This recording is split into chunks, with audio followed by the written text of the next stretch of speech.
The coffee dripped slowly down Blessing John's face. Brown liquid streamed across her dark Nigerian skin, soaking into her crisp, white nurse's uniform. The ceramic mug lay shattered at her feet. 47 people stood in that hospital corridor. Doctors, nurses, visitors, security guards. Not one person moved. Not one person spoke. The wealthy woman who had thrown the coffee laughed softly, adjusting her Hermes scarf. "Learn your place, African." Blessing stood perfectly still. Her hands remained at her sides. Her eyes stayed forward. Dignity was the only weapon she had left. Outside, 3 black armored SUVs pulled silently into the emergency bay.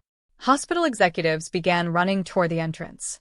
Someone powerful had arrived, and he had come specifically for her. Sometimes the universe places extraordinary souls in ordinary positions just to see who recognizes their worth. Today, you'll witness what happens when someone finally does. Please like, share, and subscribe. Seoul Metropolitan Medical Center stood as a monument to Korean medical excellence. 42 floors of gleaming glass and steel rose above the Gangnam district. The hospital served politicians, celebrities, corporate executives, and old money families who believed healthcare was merely another luxury they deserved. Blessing John had worked here for 3 years. 3 years of 12-hour shifts. 3 years of saving lives. 3 years of being invisible. She moved through the East Wing's intensive care unit, checking vitals on patients who rarely acknowledged her presence. Her dark brown skin contrasted sharply against the sterile, white environment. Her natural hair was pulled back in a professional bun. Her uniform was always perfectly pressed. She had learned early that appearance mattered here. Competence alone was never enough. Blessing. She turned at the sound of her name. Head nurse Park Min-seo approached with her clipboard pressed against her chest like armor. "The VIP wing needs additional support tonight. Mrs. Kong specifically requested someone else." Blessing understood immediately. Mrs. Kong didn't want a black nurse touching her husband. "I understand," Blessing said softly. "Good." Park Min-seo walked away, without another word. Blessing exhaled slowly. She had learned that fighting these battles wasted energy she needed for patients who actually wanted her help.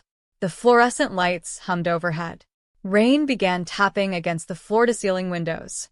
Blessing checked her watch. 6 more hours until her shift ended. She continued her rounds. The 7th floor housed the most exclusive patient suites in Seoul. Private rooms larger than most apartments. Personal chefs available around the clock. Views of the Han River stretching toward the mountains. Security details stationed at every entrance. Blessing rarely worked this floor. Tonight was different. A patient had coded unexpectedly. All available nurses had been summoned.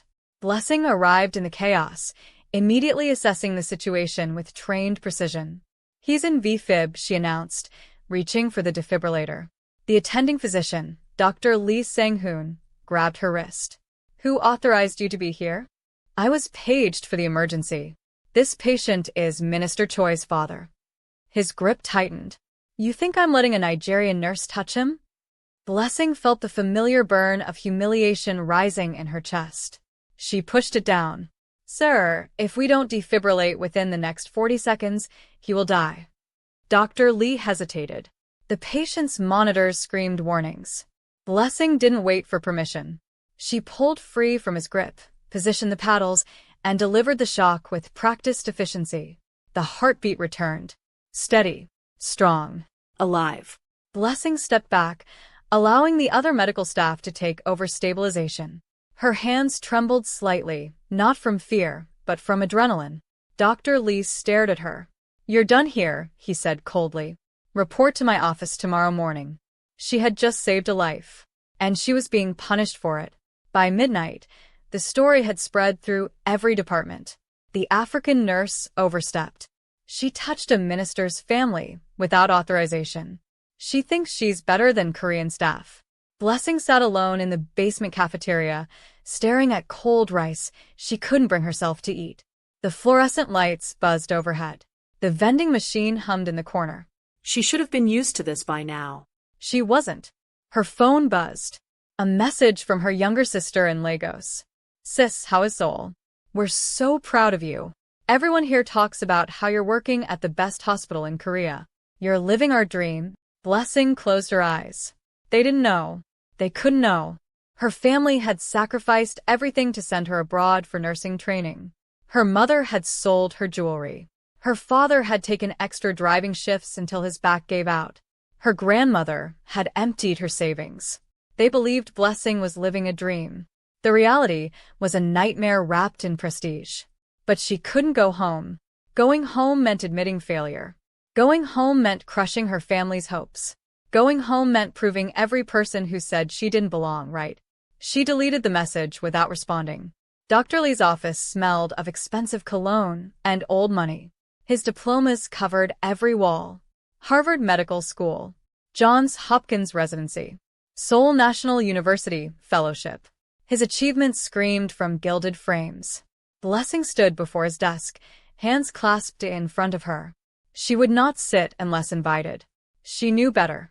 You understand why you're here, Dr. Lee said without looking up from his paperwork. Yes, sir.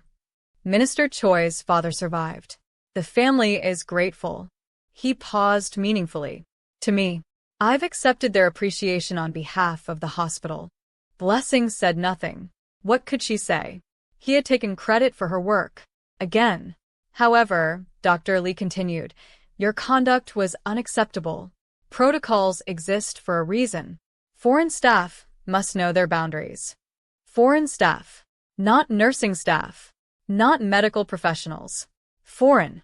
You'll be transferred to general ward rotations. Indefinitely. General wards meant the heaviest patient loads. The longest hours. The least recognition. It was punishment disguised as reassignment. Is that understood, Nurse John? Yes, sir. She turned to leave. One more thing. She paused at the door. You should be grateful we allow you to work here at all. Don't forget where you came from. Blessing walked out without responding. Her dignity would not break. Not today. Not ever. 3 weeks passed. Blessing worked general wards without complaint. She dressed wounds, administered medications, comforted dying patients, and counseled terrified families. She never missed a shift. Never arrived late. Never gave anyone reason to criticize her work.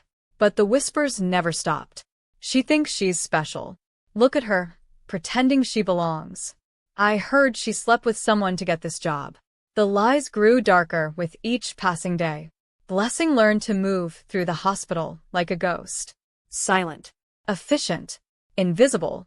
Then came the morning that changed everything. Mrs. Yoon Ji-hai arrived for her husband's cardiac procedure. She was everything Korean society admired. Elegant. Wealthy. Connected. Her Chanel suit cost more than Blessing's annual salary. Her jewelry could fund a village school in Nigeria.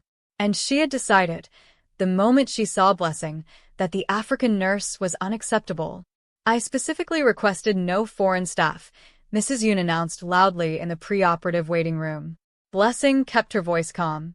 Ma'am, I'm only here to review your husband's medication history. Are you deaf? Mrs. Yoon's voice rose. I don't want you touching my husband. I don't want you near him. I don't even want you in this building. Other visitors turned to watch. Staff members averted their eyes. Nobody intervened. Your English is offensive, Mrs. Yoon continued. Switching to Korean, she assumed Blessing couldn't understand. These Africans come here, take jobs from Korean nurses, and think they deserve respect. Disgusting. Blessing understood every word. She had learned Korean fluently during her first year. But she said nothing. She simply bowed slightly and excused herself. Behind her, Mrs. Yoon laughed with her companions. See how she runs? They're all the same. No backbone. The coffee incident happened exactly 4 days later. Blessing was completing patient discharge paperwork in the East Wing corridor. A busy Thursday morning. Doctors rushing between consultations. Families waiting for news. Administrative staff moving with caffeinated efficiency. She didn't see Mrs. Yoon approaching. She didn't see the coffee cup until it was already airborne. Hot liquid struck her face first, then her neck, then her chest. The white uniform absorbed the brown stain instantly. Blessing gasped, not from pain, but from shock. The coffee wasn't hot enough to burn severely, but the humiliation scalded deeper than any temperature could reach. "Oh dear," Mrs. Yoon said with mock concern. "I'm so clumsy. But brown on brown, you probably can't even tell the difference." The corridor fell silent. 47 people watched. Doctors, nurses, security guards, visitors, patients in wheelchairs, children clutching their parents' hands. Nobody moved. Nobody spoke. The ceramic mug lay shattered at Blessing's feet. Coffee dripped from her chin onto the polished hospital floor. "Learn your place, African." Mrs. Yoon adjusted her Hermes scarf and smiled. Blessing stood perfectly still. Her hands remained at her sides. Her eyes stayed forward. She would not give this woman tears. She would not give this moment that power. "Someone clean this up," Mrs. Yoon announced dismissively. "The floor is filthy." She walked away laughing with her friends. The crowd slowly dispersed. Still, nobody looked at Blessing. Still, nobody offered help. She was completely, utterly alone. Then, outside the hospital's main entrance, 3 black armored SUVs pulled silently into the emergency bay. Their windows were tinted darker than legal limits allowed. Security personnel suddenly stood straighter. Hospital executives began running toward the entrance. Something was happening. Someone had arrived. The vehicles were Hyundai Genesis G90S, but heavily modified. Reinforced armor plating, bulletproof glass, military-grade communication arrays hidden beneath the luxury exterior. The kind of motorcade that accompanied presidents or men more powerful than presidents. Head nurse Park Min-seo received the call first. Her face went white.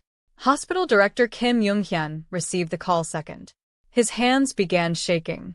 Within 3 minutes, every senior administrator had abandoned their meetings to gather in the main lobby. Security teams swept the entrance area. Cleaning staff appeared seemingly from nowhere, polishing floors that already gleamed. The hospital's most elite medical team was summoned. Fresh flowers were rushed to reception. Someone dimmed the lobby lights to a more flattering warmth. "Who is it?" a young nurse whispered to her colleague. "I don't know, but I've never seen Director Kim this scared." The SUV doors remained closed. The entire lobby held its breath. Blessing, still wearing her coffee-stained uniform, had retreated to the third-floor bathroom. She stood before the mirror, dabbing cold water against her face with paper towels. The coffee smell wouldn't wash away. The humiliation wouldn't either. She stared at her reflection, dark skin, tired eyes, dignity somehow intact, and made a decision. She would finish her shift. She would not cry. She would not quit. She would survive this like she had survived everything else. Because that's what Blessing John did. She survived. The SUV's rear door finally opened. Hospital Director Kim stepped forward with his most practiced smile. "Mr. Han, what an unexpected honor. We weren't informed." The man who emerged silenced him, without speaking a word. Han Juno-koye moved with the controlled precision of someone who had never needed to hurry. His tailored charcoal suit fit like architecture. His dark hair was pushed back, revealing a face carved from stone and secrets. Sharp jawline, piercing cold eyes, expressions so controlled they seemed inhuman. And at his neck, just above his collar, the edge of an intricate tattoo curved against his skin. Korean symbols intertwined with African geometric patterns, heritage and power branded into flesh. He was half Korean, half Nigerian. He was chairman of Okoye Han Holdings. And he was the most feared man in Seoul's underground. Nobody knew exactly how much of Korea's economy he controlled. Nobody wanted to find out. At 38, Han Juno-koye had built an empire spanning 3 continents. Legal investments provided his public reputation. Illegal operations, smuggling networks, information trading, executive protection services that occasionally included permanent solutions, provided his real power. He walked through Seoul's highest circles and Lagos's darkest alleys with equal comfort. Both worlds feared him. Both worlds served him. He stepped into the hospital lobby and stopped. His security team, 6 men in black suits with visible earpieces, spread around him without instruction. They had worked with him long enough to anticipate his movements. Director Kim continued babbling. Mr. Han, if we had known you were coming, we would have prepared properly. Is there something we can assist? I need your patient records, Han said quietly. His voice was low, controlled, every word precise. Sir, 3 years of nursing staff evaluations, performance reviews, incident reports, everything. Director Kim blinked rapidly. That's highly confidential information. Hospital policy. Han turned his head slightly, just slightly. His eyes met Director Kim's for the first time. The hospital director stopped speaking immediately. Of course, Director Kim whispered. I'll have everything prepared within the hour. Han nodded once. Then he said something unexpected. I'd also like to review your security footage, specifically from the East Wing corridor. This morning. Director Kim's face paled further. He knew exactly what footage Han was requesting. The coffee incident. Someone had recorded it. Someone had sent it to Han. But why would one of Asia's most powerful men care about a Nigerian nurse being humiliated? The administrative conference room had been cleared within minutes. Han sat alone at the long mahogany table, his security positioned outside. A laptop displayed the hospital's security feed from that morning. He pressed play. The footage showed Blessing in the corridor. It showed Mrs. Yoon approaching. It showed the coffee arcing through the air. It showed the liquid striking Blessing's face. Han watched her reaction carefully. She didn't flinch. She didn't cry. She didn't fight back. She simply absorbed it. Dignity intact. Strength unbroken. Alone. Han's jaw tightened almost imperceptibly. He replayed the footage. Then again. Then a fourth time. Learn your place, African. The audio captured everything. Han's hand moved slowly toward the laptop, his finger hovering over the pause button as the camera caught Blessing's face in perfect clarity. Soft, expressive eyes, somehow still kind despite everything. Dark Nigerian skin, beautiful against the harsh hospital lighting. Natural beauty that required no enhancement. He had seen this face before. 18 months ago. A charity gala in Lagos. A brief encounter that had haunted him ever since. The memory played unbidden in Han's mind. The Eco Hotel ballroom had been filled with Nigeria's wealthiest elites. Oil executives. Tech entrepreneurs. Politicians who wore corruption like cologne. Han had attended as a potential investor. Publicly to fund a Lagos hospital expansion, privately to secure shipping route agreements with several port officials. He hated these events. The false smiles. The desperate networking. The way people performed kindness while calculating profit. Then he saw her. She was volunteer medical staff, working the gala's first aid station. A minor position. Invisible to most guests. But not to Han. A child had wandered away from parents and fallen, scraping both knees badly. The parents, wealthy, distracted, annoyed, had barely noticed. The child wailed alone on the ballroom floor while guests stepped around him. Blessing John had crossed the room immediately. She knelt beside the child without concern for her simple dress touching the dirty floor. She cleaned the wounds gently, speaking softly in Yoruba while producing colorful bandages from her kit. Within minutes, the crying stopped. The child was smiling. And Blessing was teaching him a clapping game while his parents finally arrived, annoyed at the interruption to their networking. Han had watched the entire scene from across the room. He watched Blessing accept no thanks. He watched her return to her station quietly. He watched her help 3 more guests that evening, one elderly woman with sudden chest pain, one drunk businessman who had tripped, one server who had burned herself on a chafing dish. She treated each person with identical compassion. Rich or poor, grateful or dismissive. She simply cared. Han had approached her station near midnight. You have medical training, he said. It wasn't a question. Blessing looked up, startled by his sudden appearance. His intensity, his height, the way he occupied space like gravity itself had rearranged around him. I'm a nurse, she replied. I work at a community clinic in Ikoyi, but I volunteer at events like this when they need extra support. You're too skilled for volunteer work. She tilted her head slightly. Skill isn't just for profit. The answer surprised him. Most people he met measured everything in profit. "What's your name?" he asked. "Blessing John." He memorized it instantly. "And you are?" she asked. For the first time in years, Han hesitated. He could give her his name and watch recognition transform her face. Watch kindness become calculation. Watch authenticity become performance. Or he could remain anonymous. Just for one moment. "A guest," he said simply. Blessing smiled slightly. "Very mysterious." Before Han could respond, a commotion drew her attention. Another minor emergency across the room. She excused herself politely and disappeared into the crowd. Han watched her go. He had intended to find her again before the evening ended. But business demanded his attention. A meeting ran long. By the time he returned to the first aid station, she was gone. He had spent the next 18 months searching for her. Discreetly. Obsessively. Blessing John. Nigerian nurse. Lagos Community Clinic. His investigators tracked her training records, her work history, her family background. They discovered she had applied for an international nursing program. She had been accepted to Seoul Metropolitan Medical Center. She had moved to Korea. Han had waited. He had watched from distance. He had told himself he was simply curious. But he knew the truth. He was obsessed. And now, watching footage of her being humiliated, something cold and dangerous awakened inside him. Han's personal assistant, a severe Korean woman named Choi Yuna, entered the conference room precisely when summoned. "Sir."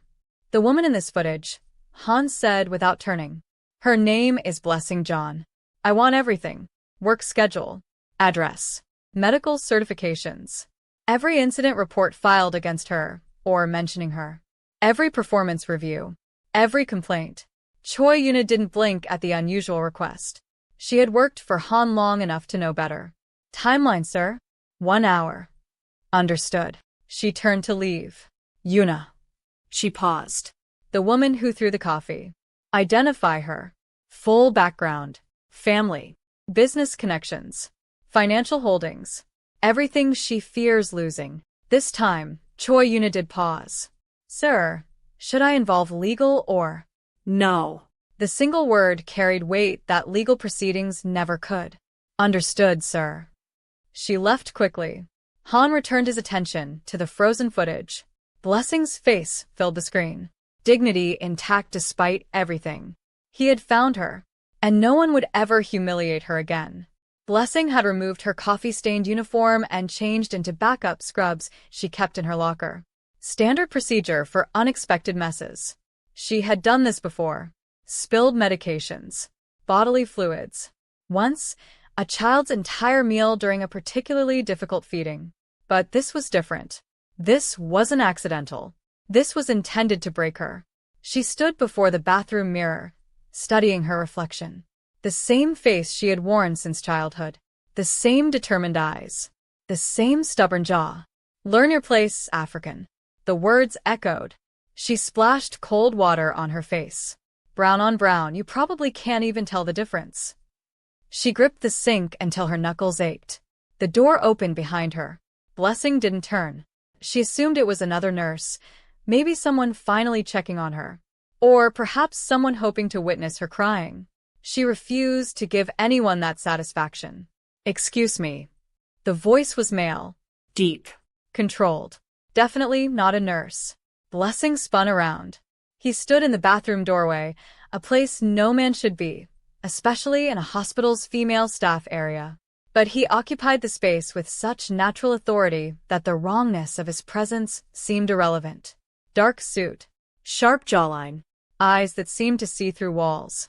And at his neck, just visible above his collar, an intricate tattoo. Korean characters wrapped in African geometric patterns. She had never seen him before, but something about him felt familiar. "This is the women's bathroom," she said, her voice remarkably steady. "I know." He didn't move. "You should leave." "I should," he agreed. "But I won't. Not until you answer one question." Blessing straightened her shoulders. "I'm going to call security. They won't come." It wasn't a threat. It was a statement of fact. She believed him. "What question?" she asked despite herself. Han stepped further into the bathroom. The door closed silently behind him. The fluorescent lights hummed overhead. Rain continued tapping against the small window. 18 months ago, he said quietly. Lagos. The Eco Hotel charity gala. A child fell and scraped his knees. You helped him. Do you remember? Blessing's breath caught. She remembered that night. She remembered a stranger at her first aid station. A guest, he had called himself. Tall. Intense. Eyes that seemed to carry impossible weight. That was you, she whispered. Yes. You remembered that? I've remembered everything about that night. The admission hung between them. Strange. Impossible. Terrifying. Why? Blessing asked. Han's expression didn't change, but something shifted behind his eyes. Something vulnerable briefly surfaced before disappearing. I don't know, he admitted. I've spent 18 months asking myself that question. This is insane. You can't just... I saw the footage, Han interrupted. From this morning. The coffee. What she said to you. Blessing's jaw tightened. That's none of your business. I'm making it my business. You can't just... I can do whatever I want, Han said quietly. That's the reality of power. I'm choosing to use mine to protect you. Blessing shook her head. I don't need protection. I don't need saving. I don't need some mysterious stranger appearing in bathrooms making dramatic declarations. For the first time, Han's expression flickered. Almost like amusement. You're not afraid of me, he observed. Should I be? Everyone else is. Blessing crossed her arms. I'm not everyone else. No, Han agreed softly. You're not. They stood in silence for a long moment. Rain against the window. Fluorescent humming overhead. Two people from opposite worlds confronting each other in the most unlikely place. Let me be clear, Han finally said. I'm not here to make demands. I'm here to make an offer. What offer? I own significant shares in this hospital's parent corporation. I have influence over personnel decisions, operational policies, and executive appointments. With a single instruction, I can ensure you never face discrimination here again. Blessing laughed bitterly. You can't change how people think. No. But I can change what they're willing to do about it. Fear is remarkably effective at modifying behavior. So, your solution is intimidation? My solution is consequences. Something these people have never faced. Blessing studied him carefully. And what do you want in return? Han's eyes met hers. Dinner. The request was so ordinary, so absurdly normal, that Blessing almost laughed again. Dinner? One dinner. A conversation. A chance to understand why you've occupied my thoughts for 18 months. That's not how this works. You can't just... I know. Han's voice softened slightly. I know how this sounds.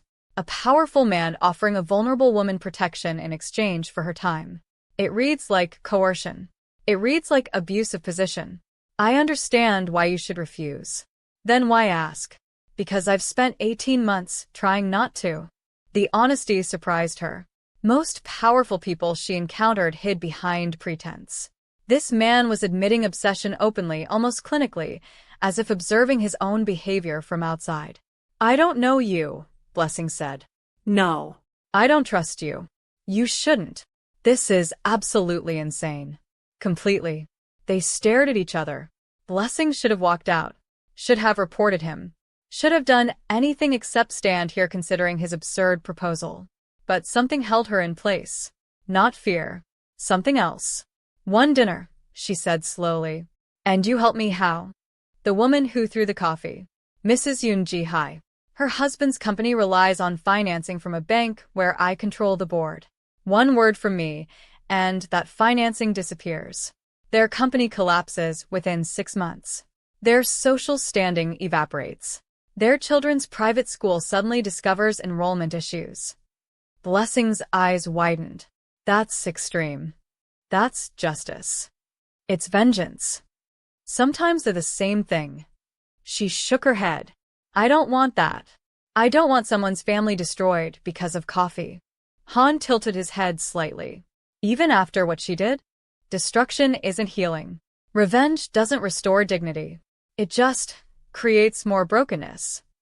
For a long moment, Han simply looked at her, studying her, trying to understand. You actually believe that, he said softly. I do. Even after everything they've done to you here? Especially after. Han was silent. Blessing watched emotions flicker behind his controlled expression. Confusion. Something like wonder. Something almost painful. You're unlike anyone I've ever met, he finally said. Is that good or bad? I don't know yet. He paused. But I intend to find out. They negotiated in that bathroom like diplomats establishing treaties. Blessing agreed to one dinner, public location of her choosing, with the right to leave at any point. Han agreed to keep his intervention at the hospital minimal. No destroyed companies, no ruined families, only structural changes to prevent future incidents. You'll advocate for policy reforms, Blessing insisted. Proper channels. Anti-discrimination training. Anonymous reporting systems for staff harassment. Administrative solutions, Han said flatly. Effective administrative solutions. They'll be ignored within months. Then you'll ensure they're not ignored. Without destroying anyone's life. Han considered her demands.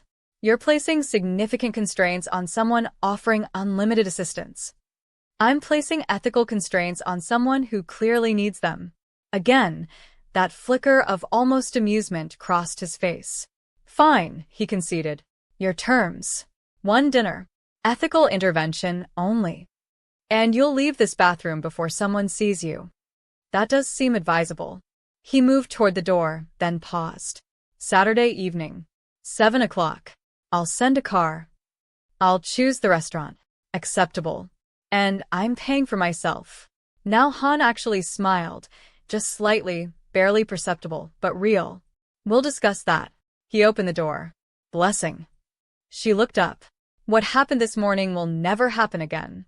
Not because of fear. Because I'll ensure this hospital develops genuine consequences for harassment. Systemic change. Your way. He left before she could respond. Blessing stood alone in the bathroom, wondering what exactly had just happened. The next 48 hours passed strangely. Blessing continued her shifts, expecting everything to feel the same. But subtle changes had already begun. Head nurse Park Min-seo spoke to her with slightly more respect. Dr. Lee Sang-hoon nodded acknowledgement when passing her in corridors. The administrative office called to confirm her contact information for an upcoming professional development survey. Nothing dramatic. Nothing obvious. But something had shifted. She didn't know whether to feel relieved or unsettled. Friday evening, a delivery arrived at her small apartment in Itaewon. A single box. No sender identification. Inside, folded in tissue paper, lay a traditional Korean hanbok modified with subtle African textile accents. Deep indigo fabric embroidered with geometric patterns that echoed both cultures. A small card accompanied it. For Saturday. Or don't wear it. Your choice. H. Blessing stared at the garment for a long time. It was beautiful. It was presumptuous. It was terrifying. She shoved the box into her closet and decided to wear something from her own wardrobe. Whatever this dinner was, she would attend on her own terms. The restaurant Blessing chose was a small Nigerian establishment in Hanamdong. Not elegant. Not exclusive. Just authentic. Jollof rice. Egusi soup. Pounded yam. The owners were a married couple from Edo State who had moved to Seoul 15 years ago. Blessing arrived early, selecting a corner table where she could watch the door. She wore a simple green dress, her own, not the hanbok, with small gold earrings her grandmother had given her. No pretense. No performance. At exactly 7 o'clock, Han walked through the door. He had exchanged his formal suit for a charcoal cashmere sweater and dark trousers. More casual than she'd seen him before, but no less commanding. The restaurant's other patrons glanced up, sensing his presence, without understanding it. He spotted Blessing immediately and approached without hesitation. You chose well, he said, sitting across from her. You came. Did you expect otherwise? I wasn't sure what to expect. I'm still not. Han nodded slowly. That's fair. The restaurant owner, Mrs. Adebayo, approached with menus and water glasses. Her eyes widened slightly, seeing Han with Blessing, clearly registering him as someone important even withan recognizing him. Welcome, welcome. First time here, sir? Yes, Han said, his Korean flawless. Then he switched to Yoruba. But the food smells like home. Mrs. Adebayo's face lit up with surprise and delight. You speak Yoruba? My mother taught me, before she passed. The admission was quiet, matter of fact, but Blessing caught the slight tension around his eyes. Ah, Mrs. Adebayo said softly. Then she raised a good son. I can tell. She departed with their orders, leaving Blessing and Han in sudden intimacy. Your mother was Nigerian? Blessing asked. Lagos born. She met my father during his business expansion into West Africa. They married against both families' wishes. What happened? She died when I was 9. Cancer. My father never recovered. He became harder, colder, more focused on building empires than raising a son. Han said this, without self-pity. Simply facts. But Blessing understood the weight beneath them. I'm sorry, she said quietly. Don't be. Her death taught me something valuable. Love makes people vulnerable. Vulnerability invites destruction. That's a terrible lesson. It's a true one. Truth and wisdom aren't the same thing. Han studied her. What would you know about it? Blessing's expression shifted, something painful crossing her features before she controlled it. More than you think. The food arrived, creating natural pause in their conversation. Egusi soup rich with spinach and stockfish. Jollof rice perfectly seasoned. Fried plantains glistening with palm oil. Han ate with genuine appreciation, surprising Blessing. You've had Nigerian food before. Often, though rarely this authentic. He paused. Lagos was the only place that ever felt like home. Not Seoul. Seoul is where I work. Lagos is where I exist. The distinction resonated with Blessing more than she wanted to admit. You said you understood about vulnerability, Han continued. About love inviting destruction. What did you mean? Blessing pushed rice around her plate. That's not a first dinner conversation. I told you about my mother. You offered that voluntarily. And you're refusing to reciprocate? I'm choosing my own timeline. Han nodded slowly, accepting the boundary. Fair. They ate in silence for several minutes. Blessing found herself relaxing slightly. The food. The familiar Yoruba conversations from nearby tables. The Nigerian music playing softly from speakers. For the first time since arriving in Korea, she almost felt at home. Can I ask you something? She said. Anything. Why me? You've spent 18 months obsessing, you said. Over a 5-minute conversation at a charity gala. That's not normal. Hans set down his fork. No, it's not. So why? He considered the question carefully. Have you ever seen something so authentic that it stopped you completely? Not performance. Not calculation. Just truth. Maybe. That night in Lagos, I watched you help that child. No hesitation. No audience awareness. Just kindness without agenda. Do you know how rare that is? It's not rare. It's just being decent. In my world, decency is the rarest currency. Blessing leaned back. Your world sounds exhausting. It is. Then why stay in it? Han's expression flickered, that same almost amusement. You ask questions no one else dares to. Because I'm not afraid of you. Yes. His voice dropped slightly. And that terrifies me more than anything. After dinner, Han insisted on walking Blessing home. She refused a car. He accepted without argument. They walked through Hanamdong's quiet streets, autumn leaves scattered across sidewalks, city lights glittering against the Han River in the distance. You didn't wear the hanbok, Han observed. It was presumptuous. It was a gift. Gifts from strangers carry obligations. We're not strangers anymore. Blessing glanced at him. What are we? I don't know yet. He paused. But I want to find out. They walked in silence for another block. That woman, Hans said quietly. Mrs. Yoon. She'll face consequences. I know you wanted administrative solutions only. But she'll receive private notification that her behavior was observed and documented. That future incidents will have personal repercussions. That's still threatening. It's information. What she does with it is her choice. Blessing considered this. You're trying to compromise. I'm trying to respect your boundaries while protecting you. Why does my protection matter so much to you? Han stopped walking. They stood beneath a street lamp, warm light casting shadows across his features. At his neck, the tattoo pulsed with each heartbeat, Korean and African symbols intertwined. I don't know how to answer that, he admitted. Try.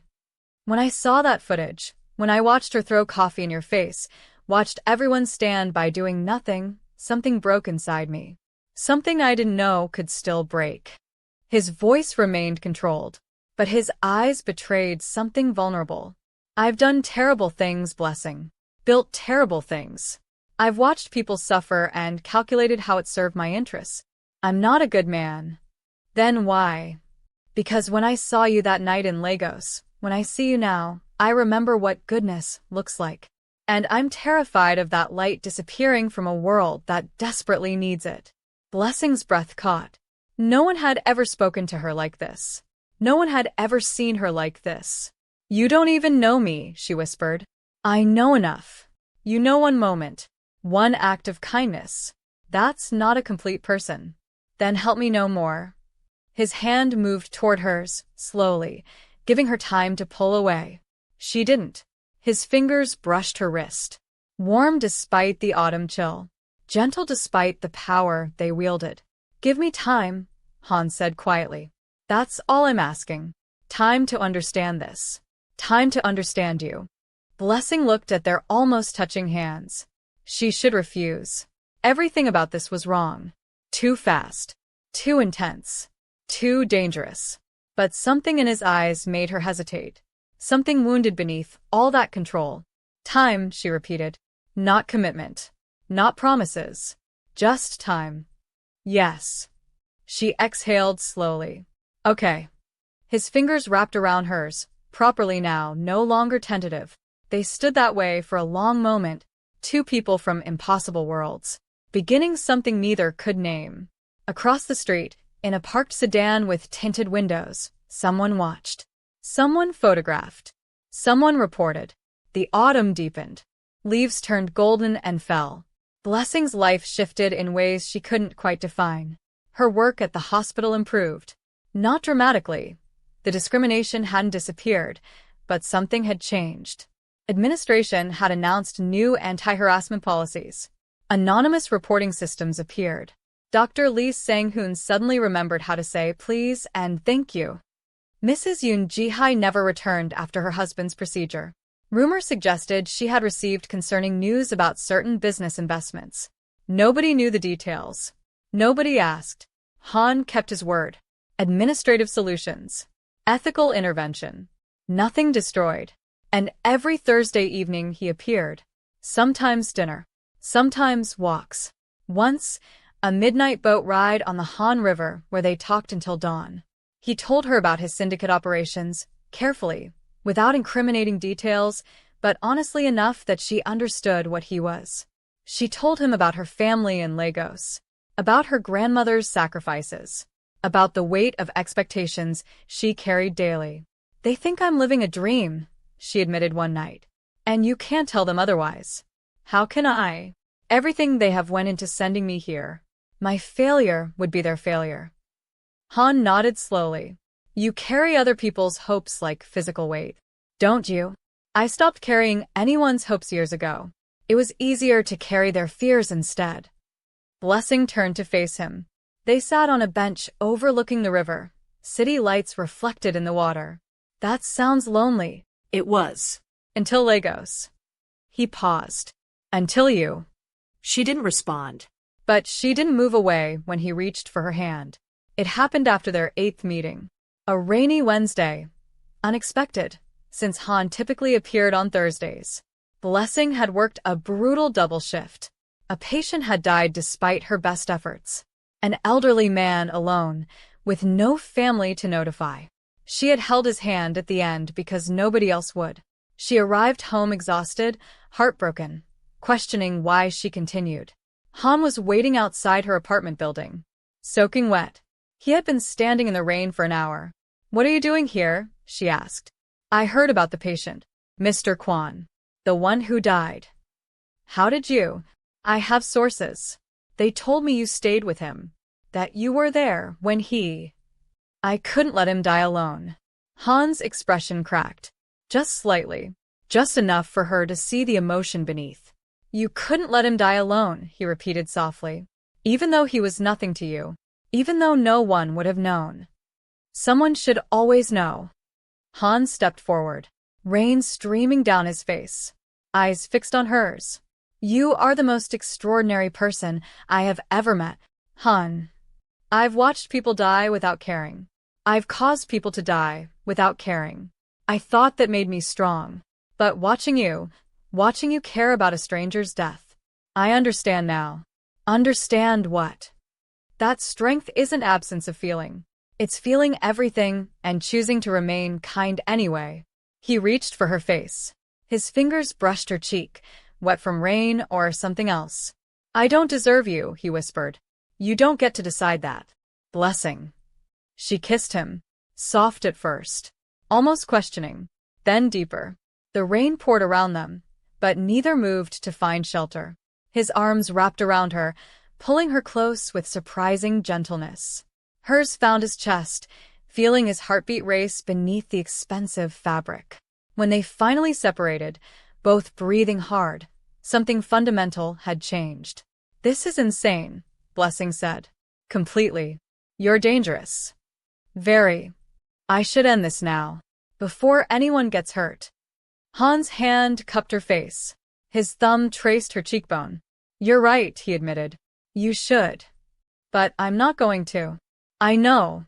He leaned his forehead against hers. "Neither am I." The photograph arrived the next morning. Not to Blessing. To Han. It showed them in the rain. Kissing. Embracing. Vulnerable. Attached was a simple message. "The silent sovereign has a weakness now. How much is she worth to you?" Han stared at the image for a long time. His expression revealed nothing. But inside, something cold and dangerous began calculating. Someone knew. Someone was watching. And someone intended to use Blessing against him. He reached for his phone. "Yuna, I need you to trace something. Immediately." "Sir?" "Someone just made a very serious mistake." Blessing's shift ended at midnight.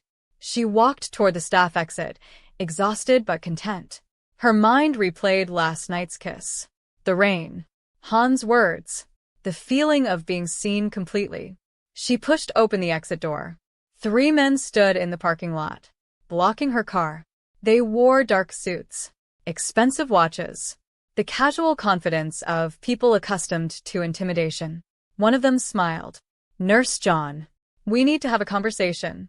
Blessing's heart rate spiked, but she kept her voice steady. "I don't know you." "No. "But you know someone we find very interesting." They stepped closer. The parking lot was empty. No security in sight. No witnesses. "Mr. Han Juno Koye," the lead man continued. "You've been spending time with him. We want to understand that relationship. I don't have to explain anything to you." "No. "But you might want to reconsider that position." He pulled back his jacket slightly, just enough to reveal a holstered weapon. Blessing's blood went cold. "See, the thing about powerful men," he continued, "is that they collect weaknesses. And you, Nurse John, appear to be his latest weakness." "Who are you?" "We represent interested parties. People who find Mr. Han's recent distraction concerning." He stepped even closer. Close enough that Blessing could smell his cologne. Close enough that escape seemed impossible. "Our message is simple. Distance yourself from Han Juno Koye. Immediately. Permanently. Failure to comply will result in consequences neither you nor your family in Lagos will enjoy." Blessing's hands trembled. Not from fear alone. From fury. "You're threatening me?" "We're informing you. What you choose to do with that information determines what happens next." The 3 men turned and walked toward a waiting vehicle. The lead man paused at the car door. You have 1 week, Nurse John. Use it wisely. They disappeared into the night. Blessing stood alone in the empty parking lot. Rain began to fall again. And she understood, finally, exactly how dangerous loving Han would be. She didn't tell him. For 3 days, Blessing said nothing about the encounter. She answered his calls, attended their scheduled dinner, smiled when expected. But something had changed. Han noticed immediately. You're pulling away. They sat in his private office, a penthouse overlooking Gangnam. Floor-to-ceiling windows displayed Seoul's glittering skyline. I'm tired, Blessing said. Long shifts. You're lying. She didn't deny it. Han moved closer. His hand reached for hers. She pulled back. Blessing. Maybe this was a mistake. The words hung between them. Han's expression flickered, not anger, but pain. Did something happen? Nothing happened. You're protecting me from something. I can see it. You can't see everything. Tell me. There's nothing to tell. He reached for her again, not demanding, but desperate. Don't do this. Whatever it is, whatever you're afraid of, we can face it together. Can we? Blessing's voice cracked slightly. You live in a world of enemies and violence. I'm a nurse. I heal people. These worlds don't overlap. They overlap because we choose them to. And if that choice puts people in danger? What people? Who threatened you? She looked away. His voice dropped. Colder now.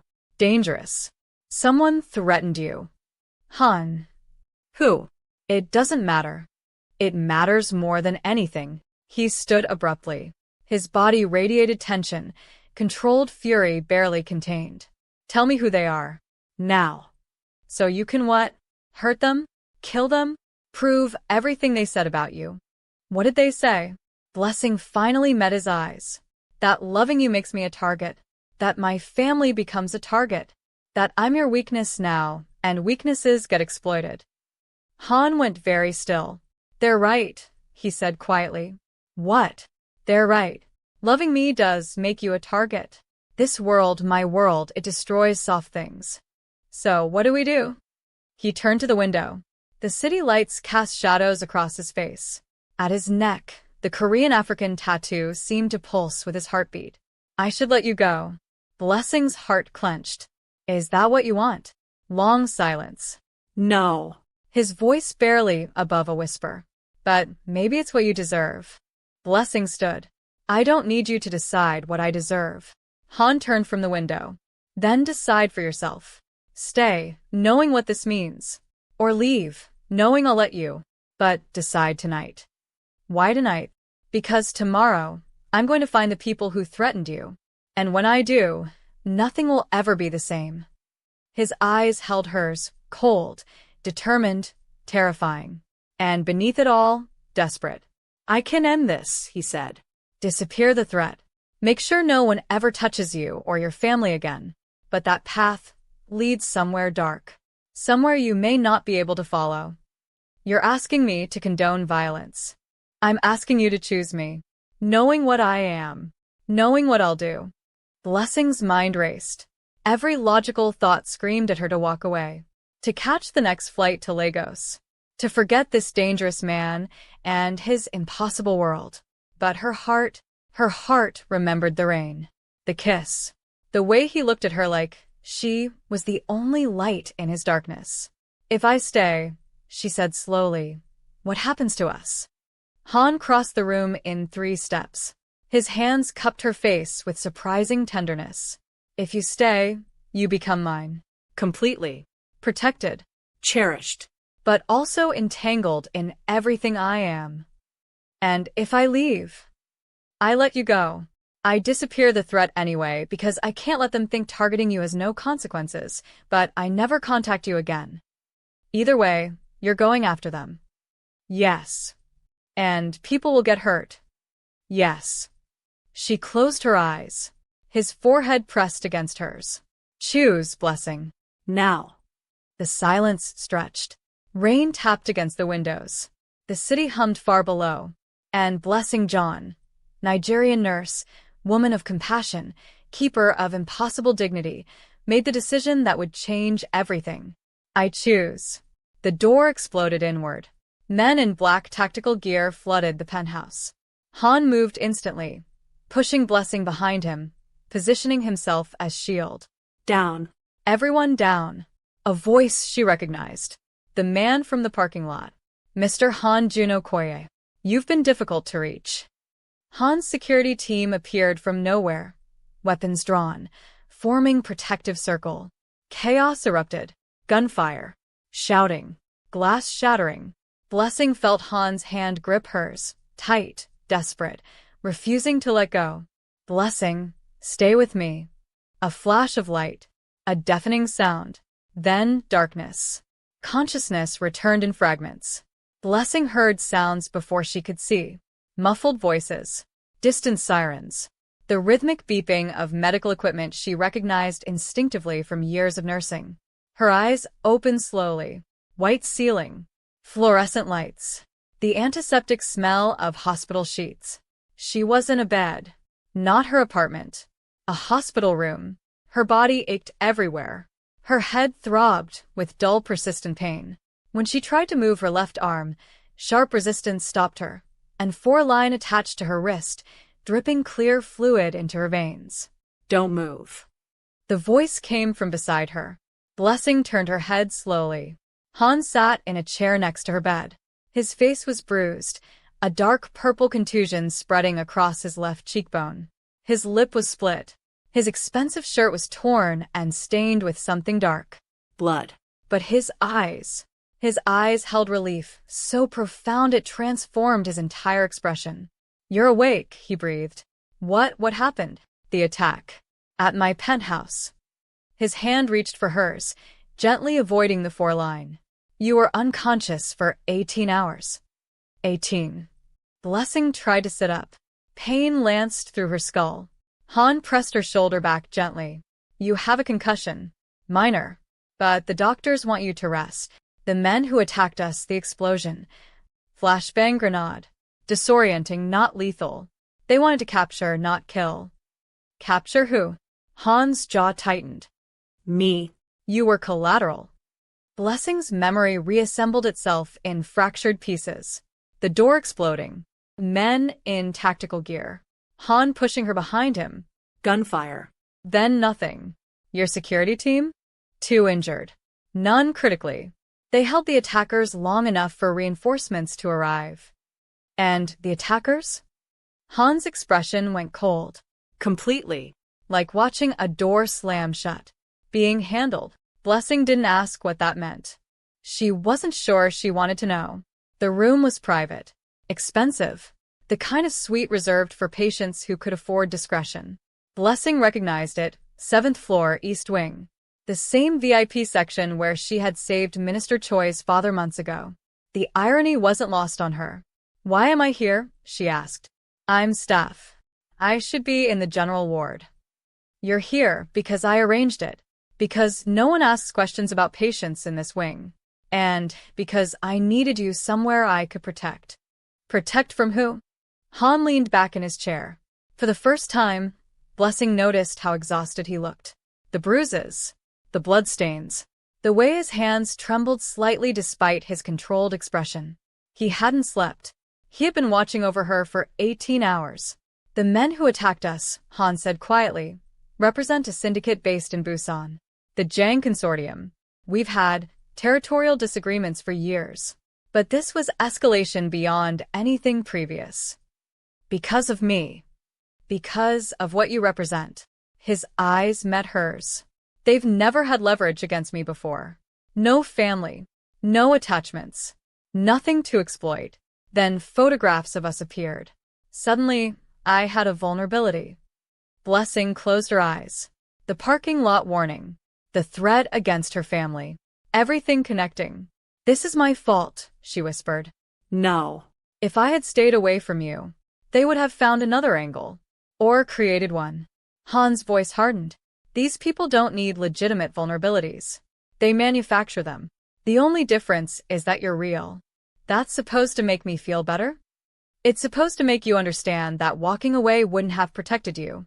The moment they decided to target me through someone, anyone would have been in danger. But you, he paused. You were already on their radar. What do you mean? Han hesitated. Blessing waited. 18 months ago, he finally said. When I started searching for you, my inquiries weren't entirely subtle. People noticed. Questions about a Nigerian nurse in Lagos. Then Seoul. Someone connected the dots. Someone realized you were interested in me. Yes. Before we even met again. Yes. Blessing stared at the ceiling. So this had been building since Lagos. Since a charity gala where she helped a child with scraped knees. Since a 5-minute conversation with a mysterious stranger.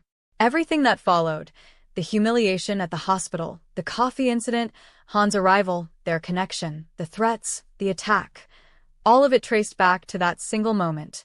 You brought danger to my life before I even knew you existed, she said. Han didn't deny it. Yes. And you kept pursuing me anyway. Yes. Even knowing this could happen. I thought I could protect you. I thought, he stopped. I was arrogant.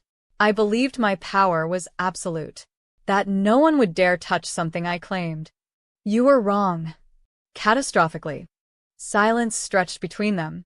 The medical equipment beeped steadily. Rain tapped against the window. I need you to leave. Han's expression flickered. Blessing. I need time. To think. To process this. Her voice cracked slightly. I almost died last night because someone took photographs of us. My family in Lagos is in danger because you decided I was worth pursuing. Everything goes back to your obsession. I know. Then you understand why I need space. Han stood slowly. Every movement seemed painful, not from physical wounds, but from something deeper. I understand. He moved toward the door. Paused. The security team outside will remain. Not for surveillance. For protection. Until the Jang situation is resolved. I don't want your protection. I know. His voice dropped. But I can't let anything else happen to you. Even if you hate me for it. He left without looking back. Blessing stared at the closed door for a long time. Then, finally, she let herself cry. Blessing was discharged after 48 hours. Her apartment had been cleaned professionally during her absence. Fresh flowers on her table. New locks on her door. Subtle security upgrades she noticed only because she was looking for them. Han's work. She wanted to be angry about the intrusion. Mostly, she just felt empty. Her phone buzzed with messages she didn't read. Her family in Lagos, worried because she had missed their scheduled call. Colleagues from the hospital, expressing concern about her accident.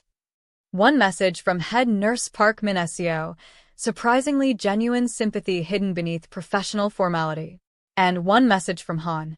I'm handling the situation. You won't be bothered again. I'm sorry for everything. She didn't respond. For 3 days, Blessing went through motions.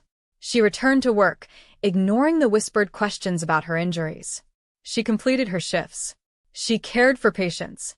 She ate meals she couldn't taste and slept hours that brought no rest. Everything felt distant, like watching her own life through foggy glass. On the 4th day, something changed. Blessing was finishing a night shift when the call came. Nurse John, there's a visitor for you at the main entrance. She says it's urgent. Blessing frowned. Who? She wouldn't give her name, but she said to mention Lagos. Blessing's blood went cold. She walked to the main entrance, heart pounding. A woman waited near the reception desk. She was Nigerian. Blessing could tell immediately from her traditional gele head wrap and the elegant way she carried herself. Older, perhaps 60. Distinguished. Familiar somehow, though Blessing couldn't place her. Blessing John. Yes. The woman smiled softly. You have your mother's eyes. You know my mother? I knew your entire family. A long time ago. The woman extended her hand. My name is Adiz Okoye, Han's aunt. And I need to tell you some things about my nephew that he would never tell you himself. They sat in the hospital cafeteria, 2 Nigerian women amid the late-night quiet. Adiz ordered tea. Blessing ordered nothing. You're wondering why I'm here, Adiz said. The thought crossed my mind. Fair enough. Adiz sipped her tea slowly. Han doesn't know I've come. He would be furious if he found out. which is exactly why I'm here. I don't understand. You will. Adiz set down her cup. Let me tell you about my nephew. The version he would never reveal. She began. Han's mother, my sister, Kayamika, was the kindest person I ever knew. She saw good in everyone, even people who didn't deserve it. Especially people who didn't deserve it. Like Han's father? Han Sung-jin was not a bad man when they married. Ambitious, yes. Ruthless in business, certainly. But Kayamika softened him, made him remember there was more to life than power. What happened? She got sick. Cancer. Quick and brutal. By the time they discovered it, treatment options were limited. Adiz's voice grew heavy. Han was 9 years old. He watched his mother die slowly, over 6 months. And his father broke. Blessing said nothing. Sung-jin blamed himself. Blamed the doctors. Blamed the world. He threw himself into work, building empires, accumulating power, anything to fill the void Kayamika left. He forgot he had a son who needed him. Han raised himself. Essentially, nannies, boarding schools, business lessons instead of bedtime stories. By the time Han was 18, he was more machine than man. Efficient. Cold. Utterly alone. And the syndicate? Adiz's expression darkened.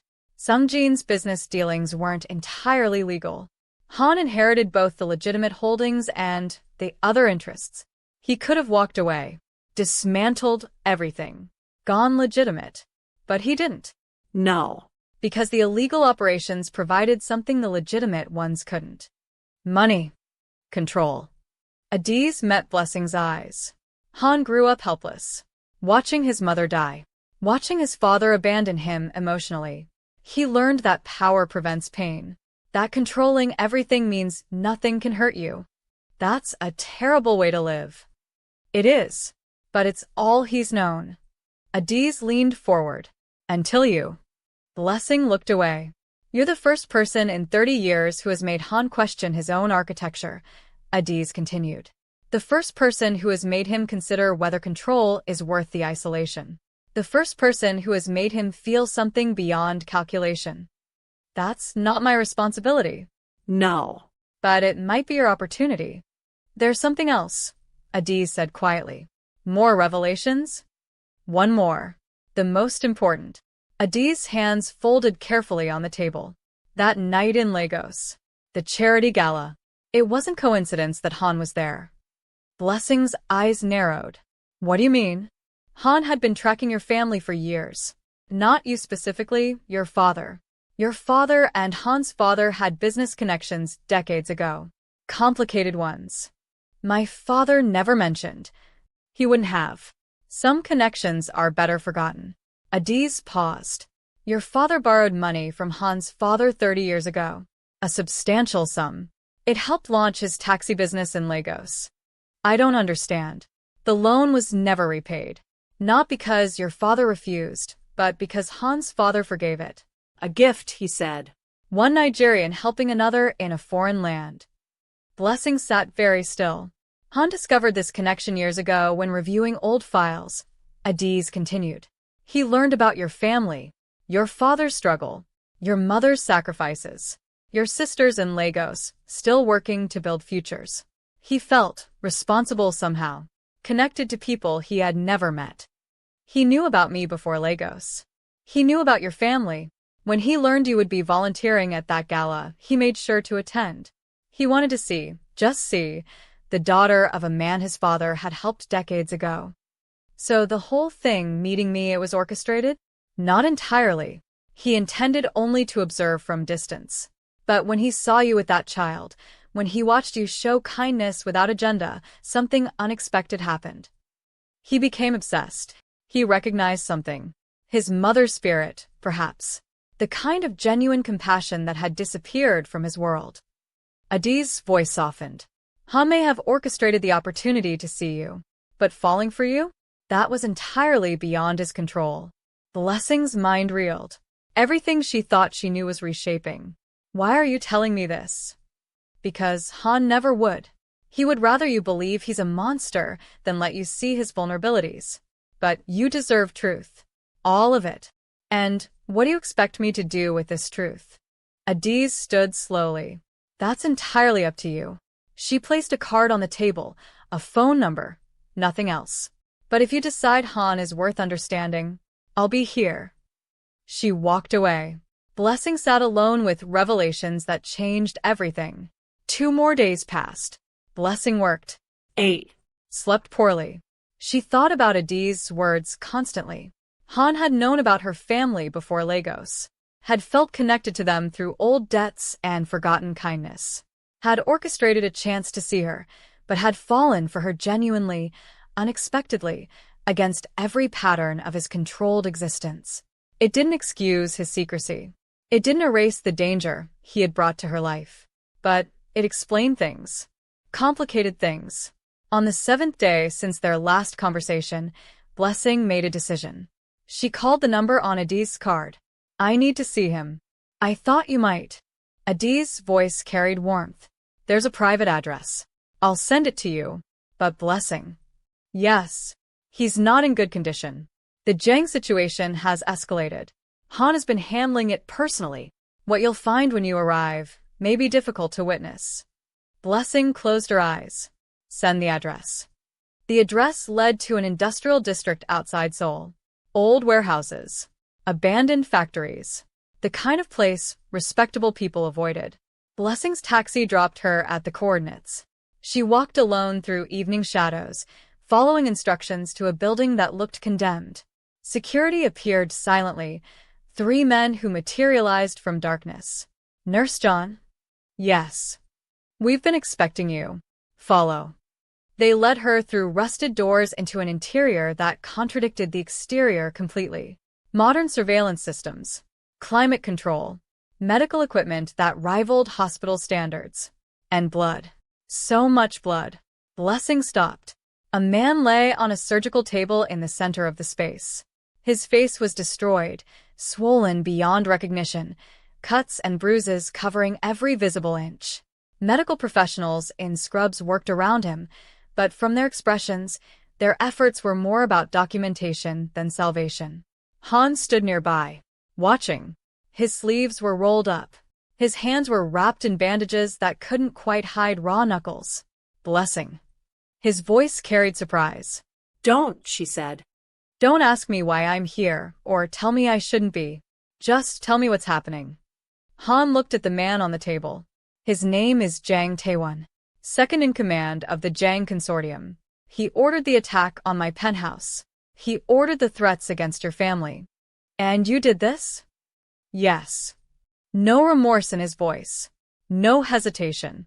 Blessing's stomach turned. He's dying. He's already dead. His body just doesn't know it yet. Han's expression remained cold. The information he provided, however, will save lives, including your family's. Information. The Jang Consortium had teams positioned in Lagos. Surveillance on your parents' home, your sister's workplaces.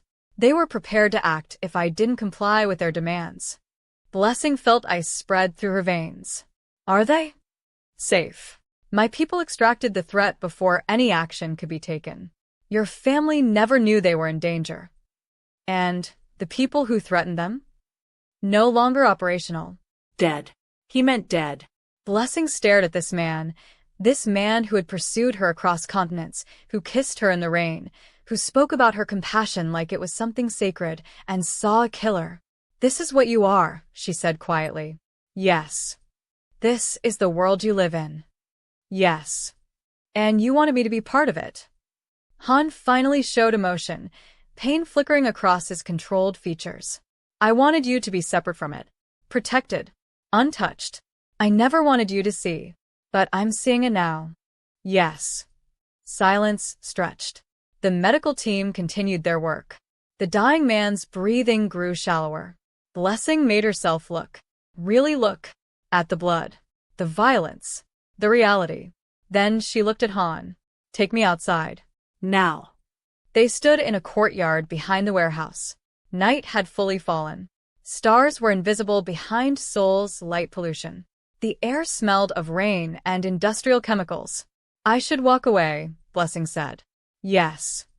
Everything I've seen in there, everything you've done. It should make me hate you. Does it? Blessing was silent for a long moment. I don't know anymore. Han's hands hung at his sides, still wrapped in bloody bandages, still trembling slightly, though whether from adrenaline or exhaustion, she couldn't tell. Your aunt came to see me, Blessing said. Han's expression flickered. Adiz. She told me about your mother, your father, the connection to my family. She shouldn't have.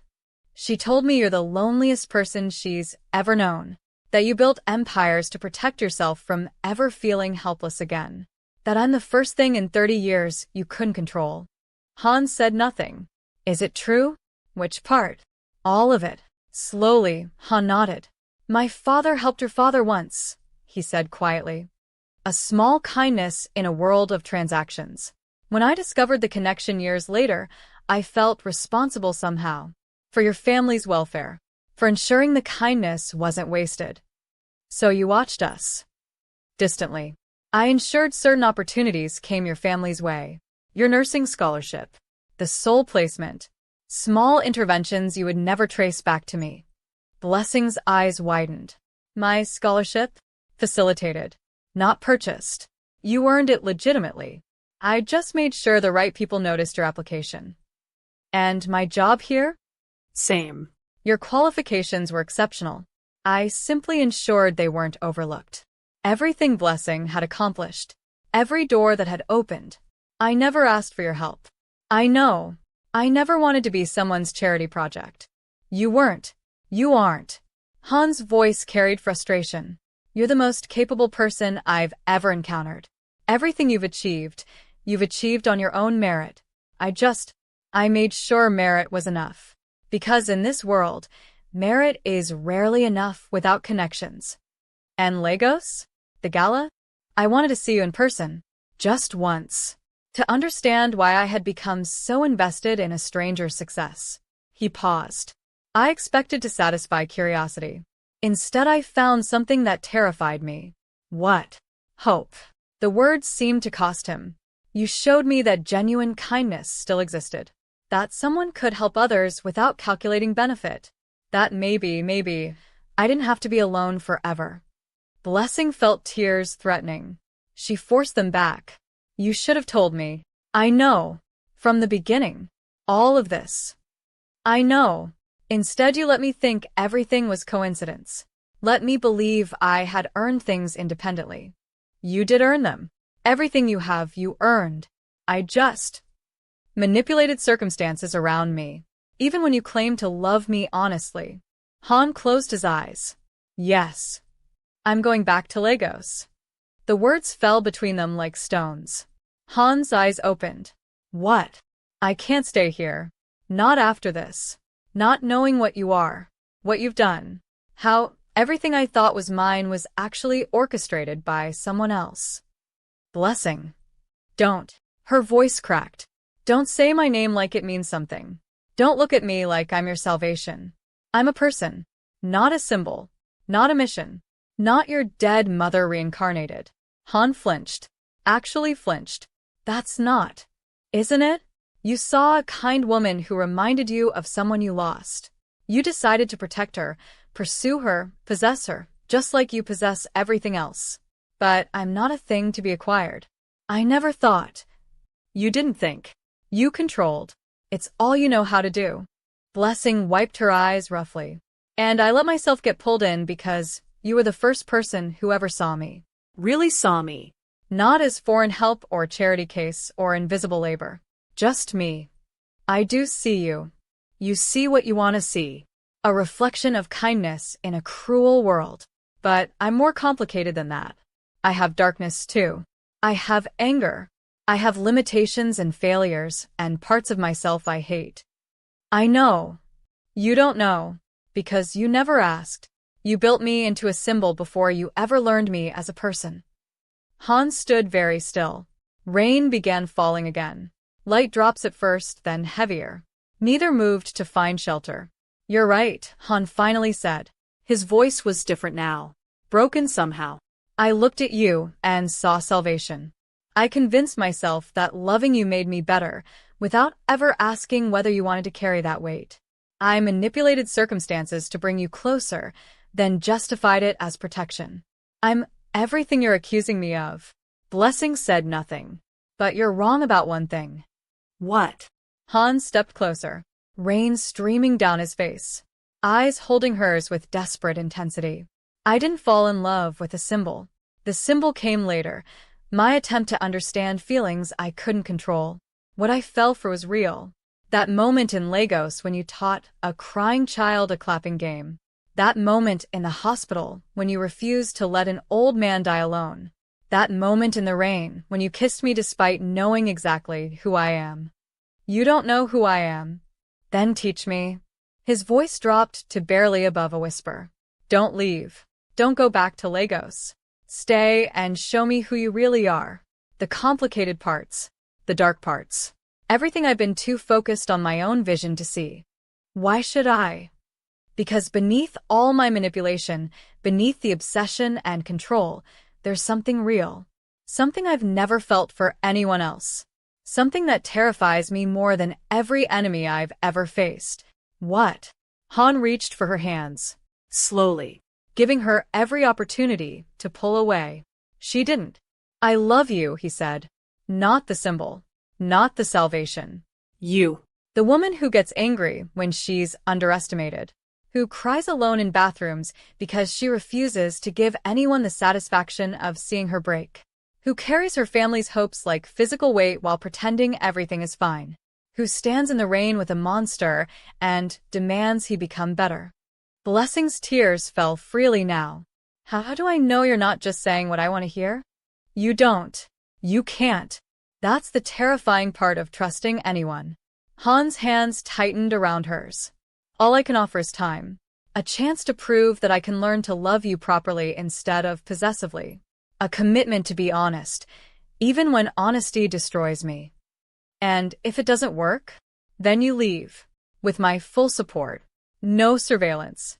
No manipulation. No distant interventions in your life. He paused. And the knowledge that for however long we tried, you were genuinely loved. Rain poured around them. The warehouse loomed behind. Somewhere inside, a man was dying because he had threatened her. This was Han's world. Violence. Control. Power purchased with blood. Everything Blessing had been raised to reject. But standing here, in the storm, watching this broken man offer her impossible honesty, she understood something. The world was not divided cleanly into good and evil. People were not sorted into heroes and villains. Everyone carried darkness. Everyone made terrible choices. The question was whether they tried to grow beyond them. One condition, Blessing said. Hope flickered in Han's eyes. Anything. You start dismantling. The illegal operations. The violence. All of it. I won't be part of a world built on blood. That's not simple. Leaving that life, there are people who depend on those networks. People who would be vulnerable if. Then protect them differently. Transition everything to legitimate channels. Use your resources for actual good instead of controlled harm. It would take years. Then take years. I'm not asking for overnight transformation. I'm asking for direction. A genuine attempt to become someone different. Han was quiet for a long moment. You're asking me to dismantle everything I've built. No. I'm asking you to rebuild it. Differently. Better. And if I fail, then you'll have tried. And I'll have respected you for trying. The rain continued falling. Han looked at her. Really looked, perhaps for the first time without projecting his own hopes onto what he saw. I don't know if I can do what you're asking. I know. I've never been a good person. I know. This might destroy me. Or it might save you. Blessing squeezed his hands. Either way, it's your choice. Not mine. Not because I demanded it. Because you decided you wanted something different. Han's expression shifted. Something breaking and rebuilding simultaneously. Okay, he said quietly. Okay. I'll try. Genuinely try. Not for you. You're right that it can't be about you. But because of you. Because meeting you showed me something worth being different for. Blessing exhaled. Some tension she hadn't realized she was carrying finally released. Then we start tomorrow. Tomorrow? Tonight, you're going to take me somewhere warm. Get us both dry clothes. And tell me everything. Your whole life. Every terrible thing you've done. Every reason you became who you are. That will take a while. We have time. For the first time in what felt like forever, Han smiled. Not the controlled expression she had seen before. Something genuine. Something hopeful. Something human. The transformation didn't happen overnight. Anyone who expected immediate change understood nothing about how deeply patterns embed themselves. But slowly, achingly, imperfectly slowly, things shifted. Han began transitioning operations. His syndicate networks became consulting firms. His smuggling routes became legitimate logistics channels. His information traders became licensed security consultants. Not everything translated cleanly. Some operations simply had to end, leaving gaps in power that other organizations tried to fill. Han handled those situations. Blessing didn't ask how. She wasn't naive enough to think violence disappeared overnight. But the direction was clear. Toward legitimacy. Toward something different. Blessing remained at the hospital. Her position improved, not through Han's intervention, but through her own persistent excellence. When new anti-discrimination policies actually began working, colleagues who had ignored her started seeing her competence. Slowly, reluctantly, attitudes shifted. Not everywhere. Not completely. But enough. She and Han developed a rhythm. Thursday dinners became Saturday mornings. Occasional walks became nightly phone calls. Separate apartments became frequent sleepovers that never pushed beyond what both were ready for. They fought. Regularly. Han's instinct toward control clashed with Blessing's demand for independence. Her insistence on transparency collided with his lifelong habit of secrecy. They learned each other's breaking points through trial and painful error. But they also learned to repair. To apologize genuinely. To grow together instead of apart. 8 months after the warehouse night, Blessing finally told her family. Not everything. Some truths were still too dangerous to share. But enough. You're dating someone, her mother said during their video call. How did you? A mother knows. Your voice is different when you call now. Lighter. And heavier at the same time. Blessing laughed despite herself. He's complicated. All good men are complicated. Simple men make boring husbands. Mama. What? I'm speaking truth. Her mother leaned closer to the camera. Tell me about him. What does he do? Business. International investments. Philanthropy. All technically true. He's half Korean, half Nigerian. Nigerian? Her mother's interest sharpened. From where? Lagos originally. His mother was Kayamika Okoye. Okoye. Her mother frowned thoughtfully. That name is familiar somehow. Blessing held her breath. Ah well. It will come to me. Her mother waved dismissively. When do we meet him? Mama. If he's serious, he comes to Lagos. Meets the family. Eats your father's cooking and pretends to enjoy it. This is how things are done. He's very busy. Everyone is busy. Love makes time. Blessing smiled. I'll ask him. Don't ask. Tell. A man who can't meet your family isn't a man worth keeping. After the call ended, Blessing sat quietly for a long time, meeting her family. The family whose welfare Han had secretly influenced for years. The family who had no idea how deeply their lives connected to this complicated man. It was time for truth. All of it. The flight to Lagos felt longer than usual.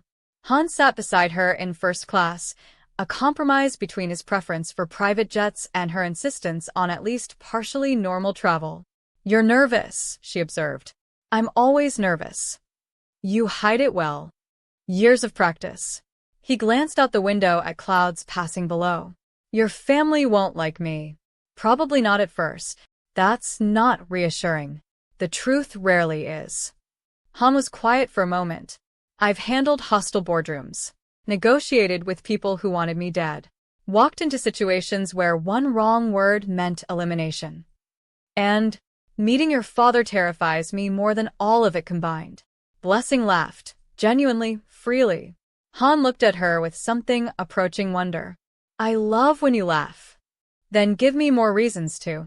She took his hand across the armrest. The plane carried them toward whatever came next. The John family compound was modest by Lego standards. A comfortable house in a koyi with flowering trees and a small garden. Nothing grand. Nothing pretentious. Just a home built through decades of hard work and sacrifice. Han studied it carefully as their car approached. It's beautiful, he said quietly. It's home. The door opened before they reached it. Blessing's father stood on the threshold. Gabriel John was 63 years old, worn by life, but unbroken. His taxi business had grown over the years, not large but stable, enough to raise 4 daughters and see them educated. He watched Han approach with the careful assessment of someone who understood threats. Papa, Blessing said, stepping forward to embrace him. This is Han. Han, this is my father. Han bowed slightly, a Korean gesture that felt strangely natural. Mr. John, it's an honor to meet you. Gabriel's eyes narrowed. So, you're the one who has my daughter smiling at her phone calls. I try, sir. Trying isn't enough. Results matter. Gabriel stepped back. Come in. We'll eat. We'll talk. Then I'll decide what I think of you. Han glanced at Blessing. She nodded slightly. They entered together. Dinner was an elaborate affair. Blessing's mother had prepared every dish Han might enjoy, Nigerian standards alongside Korean-influenced plates she had researched online. Her 3 sisters watched him with varying degrees of suspicion and curiosity. The conversation was careful at first. Small talk about weather, questions about business, polite inquiries about how they met. But Gabriel John was not a man for extended pleasantries. My daughter tells me you have connections to Nigeria, he said midway through the meal. Yes, sir. My mother was Nigerian. She passed when I was 9. Gabriel's expression softened slightly. I'm sorry for your loss. Thank you. But that's not the connection I'm asking about. Gabriel set down his fork. Blessing said your family name is Han. But your face tells me there's more. Han took a breath. Blessing watched him carefully. My mother's maiden name was Okoye. Gabriel went very still. Okoye? Yes, sir. Your mother was Kayamiko Okoye? Daughter of Emmanuel Okoye from Port Harcourt. Yes, sir. The table fell silent. Gabriel's face worked through several emotions, surprise, memory, something complicated that Blessing couldn't read. Emmanuel Okoye and I were friends, Gabriel said slowly. Many years ago. Before your mother married and moved away. I know. You know. Han glanced at Blessing, then back to her father. Mr. John, there are things I need to tell you. Things that might change how you see this relationship. But I promised Blessing I would be honest, regardless of consequences. Then be honest. Han told him everything. The business connection between their families decades ago. The debt that had been forgiven. Han's discovery of this connection years later. His decision to quietly facilitate opportunities for the John family. The scholarship. The Seoul placement. All of it. The table remained silent. Blessing watched her father's face shift through stages, surprise, anger, betrayal, something else. Finally, Gabriel spoke. You've been watching my family for years. Yes, sir. Making decisions about our lives without our knowledge. Yes, sir. Playing God with people who never asked for your intervention. Yes, sir.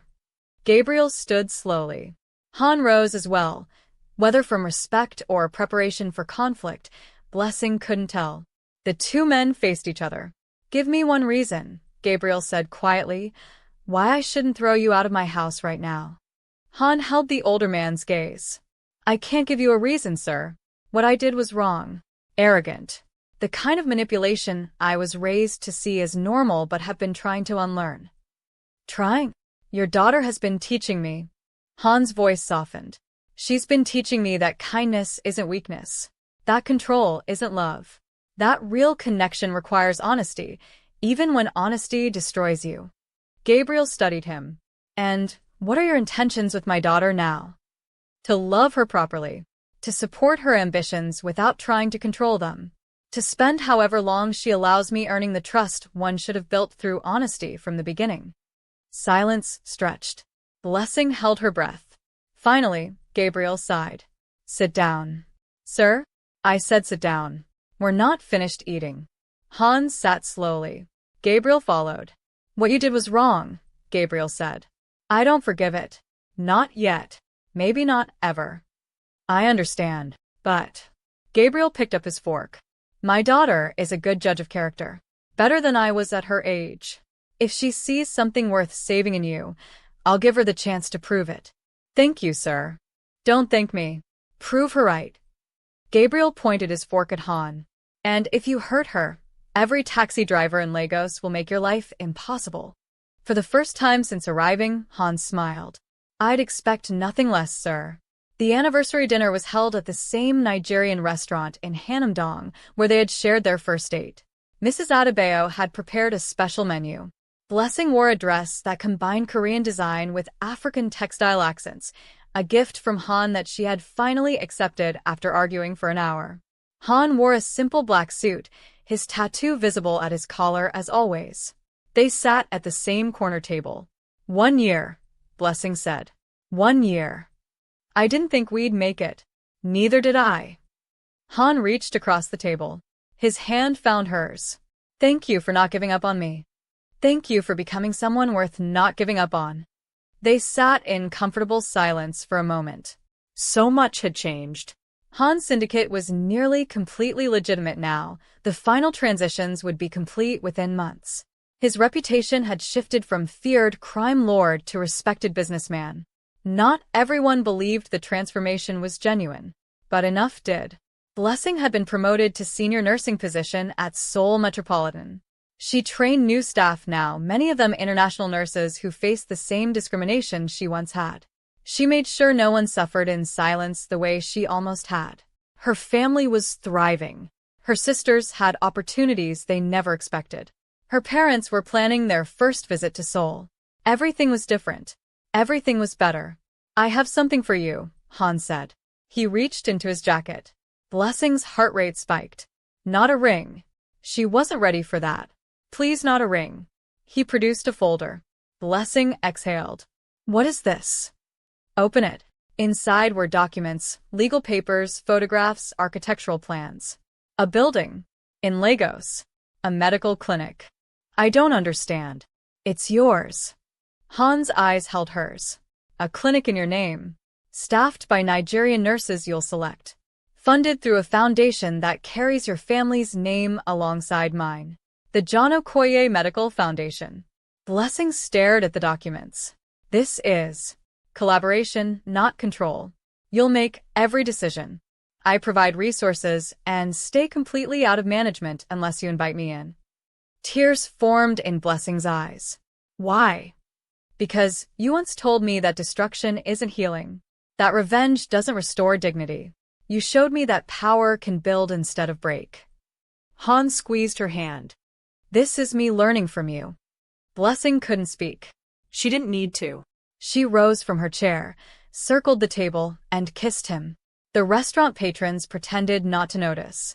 Mrs. Adebayo smiled from the kitchen doorway. And somewhere in Seoul's autumn evening, two people from impossible worlds proved that love could bridge anything. 3 days later, Blessing walked through Seoul Metropolitan Medical Center's corridors. The same hallways where she had been humiliated. The same building where coffee had been thrown in her face. The same institution that had nearly broken her. She paused at the exact spot where it had happened. The East Wing corridor. Morning light through floor-to-ceiling windows. The polished floor reflecting fluorescent brightness. Blessing. She turned. Head nurse Park Min-seo approached with a tablet in hand. The new international nursing orientation begins in 20 minutes. You're presenting the anti-discrimination protocols, correct? Yes. I'm ready. Park Min-seo paused. Something that might have been respect crossed her features. You've changed things here. For the better. I wanted you to know that. The admission clearly cost her. Blessing nodded slightly. Thank you. Park Min-seo walked away. Blessing stood alone in the corridor. She thought about everything that had brought her to this moment. The humiliation. The silence of those who should have defended her. The mysterious man who had arrived to protect her. The year of growth that followed. She had wanted dignity. She had found love. She had wanted survival. She had discovered purpose. None of it had been easy. All of it had been worth it. Her phone buzzed. A message from Han. Thinking about you. Always. Simple words. But they contained everything. She smiled and walked toward the conference room where 16 new international nurses waited to learn they would never have to suffer in silence. It happened 2 years after their first meeting. Not in Seoul. Not in Lagos. In between. They chose the beach at Mombasa, neutral ground where African warmth met international possibility. The ceremony blended everything they were. Korean traditions interwoven with Nigerian customs. Languages mixing freely. Food from both cultures. Music that made everyone cry and dance simultaneously. Blessing wore white with Ankara accents, traditional African fabric transformed into modern elegance. Han wore a Korean hanbok modified with Nigerian embroidery, heritage embracing heritage. Their vows were simple. I promise to see you, Blessing said. The real you. Not the symbol I might want you to be. Through every difficulty and every joy, I will keep learning who you are. I promise to grow, Han replied. Every day, in ways large and small. I will never stop becoming someone worthy of your trust. I will never stop being grateful that you saw something in me worth saving. They exchanged rings beneath an African sunset. 2 families witnessed from opposite sides of the aisle, Korean formality meeting Nigerian exuberance, finding common ground in celebration. Adiz cried openly. Gabriel nodded slowly, finally at peace.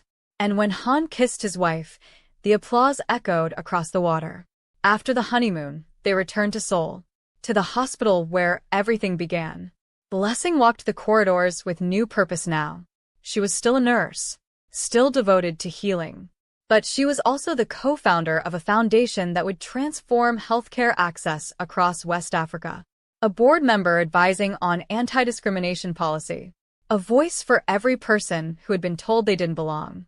The coffee stain was long gone from the floor where it had splashed. But the memory remained. Fuel instead of burden now.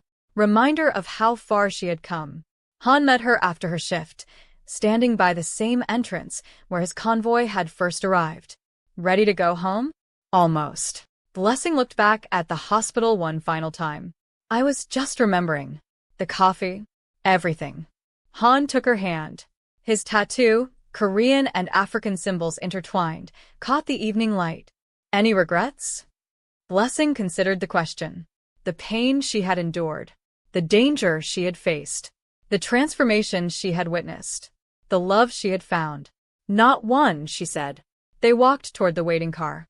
Behind them, Seoul Metropolitan Medical Center continued its ceaseless work, healing the sick, training the next generation, slowly becoming more just than it had been before. And somewhere inside, a young Nigerian nurse on her first day looked around nervously, wondering if she would ever belong. She would, because someone had fought to make it possible. Years passed. The John Okoye Medical Foundation expanded beyond anyone's expectations. 12 clinics across Nigeria, 3 in Ghana, 2 in Kenya. Thousands of patients served. Hundreds of nurses trained. Lives transformed in ways that rippled outward endlessly. Blessing and Han had 2 children, a daughter named Kayamika after his mother, a son named Gabriel after her father. They raised them bilingually, biculturally, teaching them that heritage was treasure and the world had no borders for those brave enough to cross them. The clinic in Lagos eventually bore a plaque that read, "For everyone who was ever told they didn't belong, you do." Blessing stood before that plaque one morning, years after everything. Her daughter held one hand. Her husband held the other. "Mama," Kayamika asked, "why does the sign say that?" Blessing knelt to her daughter's level. "Because someone once told me I didn't belong," she said softly. "They threw coffee at me and laughed. They wanted me to believe I was nothing." That's mean. It was. But sometimes the meanest moments lead to the most beautiful changes. That experience taught me who I wanted to become. And it led me to your father. Kayamika looked up at Han. Papa was there? Your papa came when no one else would stand up for me. He saw me when everyone else looked away. Blessing squeezed Han's hand. And then I taught him that seeing someone means more than protecting them. It means growing alongside them. Han smiled, the same genuine expression that still caught her breath after all these years. Your mother saved me, he said to their daughter. Never doubt that. Kayamika considered this seriously. So, being kind to people is important. The most important thing there is, Blessing said. Because you never know when one moment of kindness might change everything. They stood together before the plaque. A family built from impossible origins. A love forged through transformation. A legacy that would outlast them all. The nurse was nervous. Her first day at Seoul Metropolitan Medical Center. Her first day in Korea. Her first day away from everything familiar. She walked the corridors uncertainly, wondering if she had made a mistake. Then she saw the photograph. A small frame near the nursing station. Two people, a Nigerian woman in medical scrubs, a Korean-Nigerian man in a dark suit. They were smiling at each other with obvious love. Beneath the image, a caption. Blessing John Okoye, founding member of the Seoul Metropolitan Nursing Excellence Program. Her courage changed everything. The young nurse stared at the photograph. The woman's face was kind. Strong. Familiar somehow. That's our founder, an older Korean nurse said, noticing her interest. She started here as a regular nurse just like you. Now she runs healthcare foundations across 3 continents. What happened to her? She proved that where you come from doesn't determine where you belong. The older nurse smiled slightly. And she made sure no one coming after her would have to fight alone. The young nurse looked around the corridor. Modern. Efficient. Welcoming. Nothing like the horror stories she had heard about working abroad. It's better here now, the older nurse continued. Because of her. Because of what she survived. The young nurse touched the frame gently. I wish I could meet her. You might. She visits sometimes. Checks on the international nursing programs she created. The young nurse straightened her shoulders. Took a breath. Stepped forward into her new life. Behind her, the photograph seemed to glow. And somewhere across the city, Blessing John Okoye felt a strange warmth spread through her chest. The knowledge that her struggle had meant something. That every tear shed in hospital bathrooms. Every coffee thrown in her face. Every moment of silence, when no one defended her. All of it had built a bridge for someone else to cross. Every struggle has purpose. Every darkness contains seeds of light. Every person dismissed as unworthy carries the potential to change everything. Blessing John proved that dignity cannot be destroyed by cruelty, only refined by it. And sometimes, the person everyone expects nothing from becomes the one who transforms everything. Thank you for watching. Please like, share, and subscribe.